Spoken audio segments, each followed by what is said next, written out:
Hi everyone, my name is Dr. Umair Khan and today we'll be talking about syphilis. Now syphilis is a very important topic if you are a third year medical student or a fourth year medical student, as well as if you're a final year medical student. It's a very high yield topic, so we're going to talk about it in a bit detail, but still we're going to try to make it as simple for you as possible, so no need to worry about that. So what we're going to do is that we're going to start off by talking about its introduction, and we'll give you a bit of a historical background as well, just to make it a bit interesting. And after that we're going to talk about its etiology, then we're going to talk about its pathophysiology and its clinical features, and both of which are very high yield, so you might pay some attention to it. And at the end we're going to talk about how to evaluate a patient with syphilis and how to treat a patient with syphilis, and both of these are high yield as well.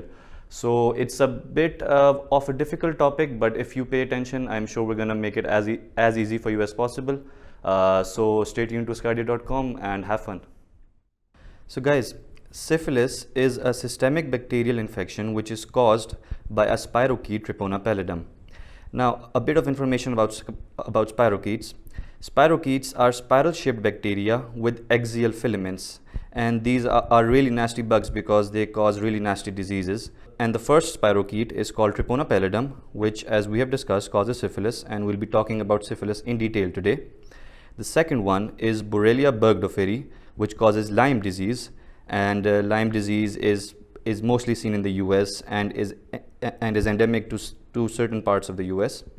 And the third one is Leptospira interrogans, which causes leptospirosis and more severe form of the disease known as Weil disease. So the origin of syphilis has always been controversial, and it has been under great debate, and many theories have been postulated regarding this up till now.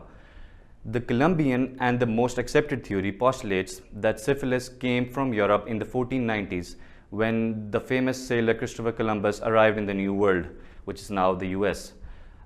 Syphilis spread when Christopher Columbus arrived back in Naples, which is in Italy. And after Naples lost the battle to the French troops, this new disease spread like wildfire across Europe. This is just a bit of like a historical background for you guys.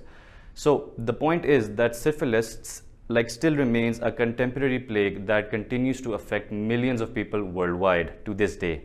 The infection progresses through 4 stages, and it can affect many organ systems.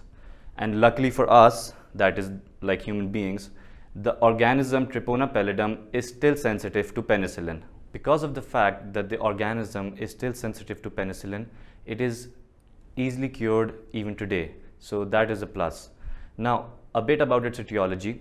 Treponema Pallidum was identified as the agent that causes syphilis in 1905 by German scientists. And approximately 1 year later, the test to diagnose this infection was ultimately developed. Now, the important thing to remember is that the only host for this organism are human beings, and there is no animal reservoir. So guys, let's first talk about the mode of transmission of syphilis.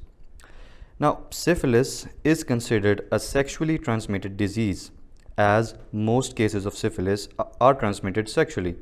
Now, this may be through vaginal, anogenital, and even orogenital contact.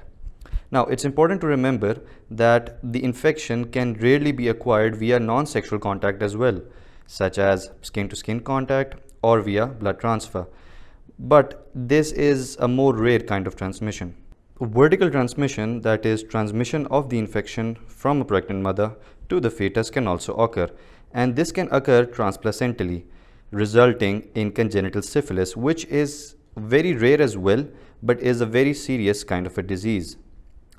Now, an important high yield point to remember for all of you is that syphilis is an important synergistic infection for HIV acquisition, and it has been closely linked with the HIV infection. Now, it's also important to know what synergistic infection means. So basically, it means the co-infection of 2 unrelated microorganisms, and this can lead to more severe symptoms or even increased titers of one or both microorganisms.